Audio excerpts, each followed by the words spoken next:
শুভ সকাল বন্ধুরা, কেমন আছো তোমরা সকলে? আশা করছি তোমরা সকলে খুব ভালো আছো আর আমিও খুব ভালো আছি। কাল বাড়িতে ঠাকুরের জায়গা পরিষ্কার করতে করতে হঠাৎ করে এই মধুর কৌটোটা চোখে পড়লো আমার কাছে। আর আমার মা এরকম কাচের শিশি পেলে তার মধ্যে কিছু না কিছু রেখে দেয়। তো কাচের শিশিটা আমার হাতে পাওয়া মাত্রই আমি ভাবলাম এটার পিছনে কিছু কাজ করা যেতে পারে। সেই কারণে আজকে বসে পড়েছি আমি কিছু কাজটা নিয়ে। আর তোমাদের সামনে তো প্রেজেন্ট করবো না তা তো হয় না। এখন না বড্ড ভালো লাগে অবসর সময় এরকম হাতের কাজ করতে এবং খালি শিশুগুলোকে এরকম সুন্দর করে সাজিয়ে তাকে সেই আবার নতুন একটা রূপ দিতে। সেই কারণে আজকে ভাবলাম ভিডিওটা করেই ফেলি, আর তোমাদের সামনে পোস্ট করবো না তা তো হয় না। তাই জন্য চেষ্টা করলাম তোমাদের মনের মতন কাজ একটা শেয়ার করার। পুরো কাজটা তোমরা লাস্ট অবধি দেখো, আর কেমন লাগলো তা কিন্তু আমাকে অবশ্যই জানিও।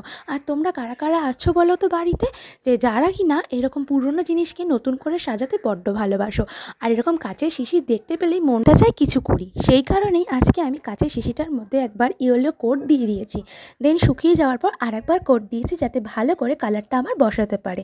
তারপর আমি কাজটা শুকাতে দিয়ে আমার আর কাজটা করা হলো না। সকালবেলায় ঠিক ভিডিও করার আগে আমি কাজটাকে তুলে ধরলাম তোমাদের সামনে। আর তখন না কালার করতে এত ভালো লাগছিল, কারণ কালারটা পুরো কাচের শিশির মধ্যে বসে গিয়েছিল। তারপর আমি রেড কালার দিয়ে সুন্দর করে ছোট্ট ছোট্ট কিছু ফ্লাওয়ার এঁকে দিলাম এবং ওপরে ঢাকনাটাতেও একটু সুন্দর করে ফ্লাওয়ার ডিজাইন করলাম। তোমরা ভিডিওটা শেষ অবধি দেখলেই বুঝতে পারবে। তো পুরো কাজটা তোমাদের কেমন লাগলো কমেন্ট বক্সে এসে জানিও। একটা লাইক করতে ভুলো না, আর ফেসবুক থেকে দেখলে একটা ফলো করে দিও, আর ইউটিউব থেকে দেখলে আমাকে সাবস্ক্রাইব করে আমার পাশে থেকো।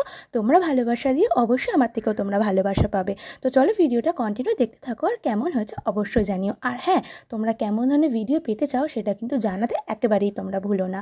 আরও কোনো নতুন কাজ নিয়ে তোমাদের সামনে অবশ্যই প্রেজেন্ট হবো। ততক্ষণ এই ভিডিওটা তোমরা শেষ অবধি দেখো। সকলে সুস্থ থেকো, ভালো থেকো। আবার আসছি নতুন কোনো ভিডিও নিয়ে তোমাদের সামনে।